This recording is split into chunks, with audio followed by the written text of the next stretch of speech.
Welcome back. Today we're going to take a look at picks collected from Will Hoover and discover his book here.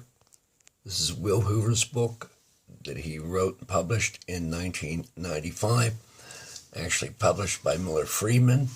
It's a great introduction to the hobby of pick collecting, and many pages in it, or I should say many photographs in it, and a lot of good, useful information. The book can still be found. It's a little more pricier than its original published price. Usually get it about $15 right now, but it's certainly worth it. Now, I had a chance to collaborate or correspond with Will around 1998, 97, 2000, and he actually sent me some pics. We traded some pics, and I want to show you those pics. He had these lovely looking vintage heart picks that he believes are from Japan, but I think they're actually U.S. They're not Japan stamped as picks would be from the vintage era in Japan. But he let go of 100 of these for collectors, and he signed these for me. I happened to acquire 6 of them. Numbers 1, 2, and 13, 14, 12, 13, 11, 12, 13, and 14. And really charming picks. Occasionally they can come up on eBay. Coop DeVilez has them, but he's the only one I know that does. And these are the other vintage picks I've traded with Will. He signed all of them. Very gracious man, very humble man. Such a pleasure just to talk to. This one here is actually a Russian pick. And so is this one as well.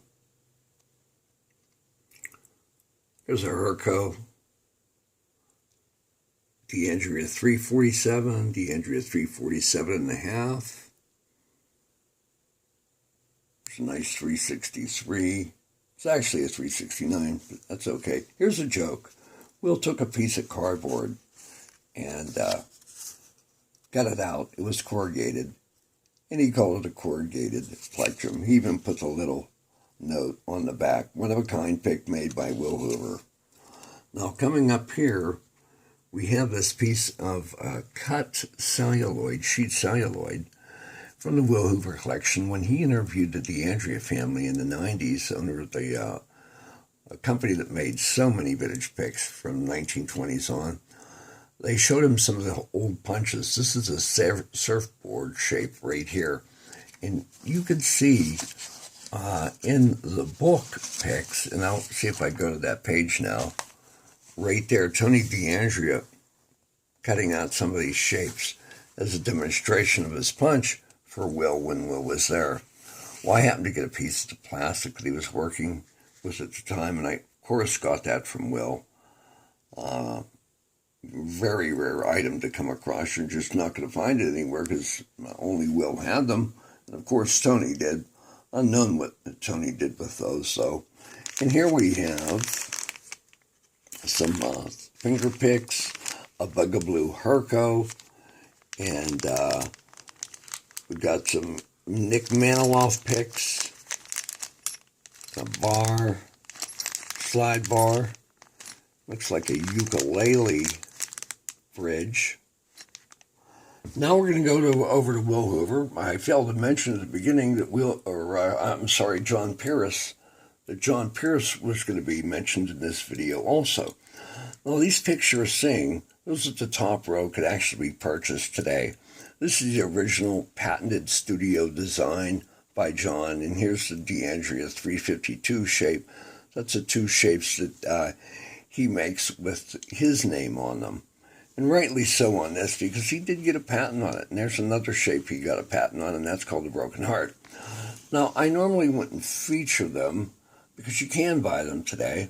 There are distinctions. This is the first issue. I did buy all these fixed, by the way, in the mid-90s. So these are of the vintage variety, but they don't vary much from the current picks that you could find. I chose to feature them because around 2002 at the NAMM show, I was lucky enough to meet John and have him sign these picks for me. He signed every variation of his model. Now, John died in 2008. He was a bit up in years, but you could see his face on here when he was a younger man, perhaps in the 60s, when he was sporting the hippie look that was so popular. And these picks here are from that 1990s, and here we have the red with a metallic red. Up here, or the one you would currently buy, is not a metallic. So I didn't want to feature John, simply because those were hand-signed by him, and he has a role to play in the pick world, being the inventor of two pick shapes, the broken heart and the studio design we just saw.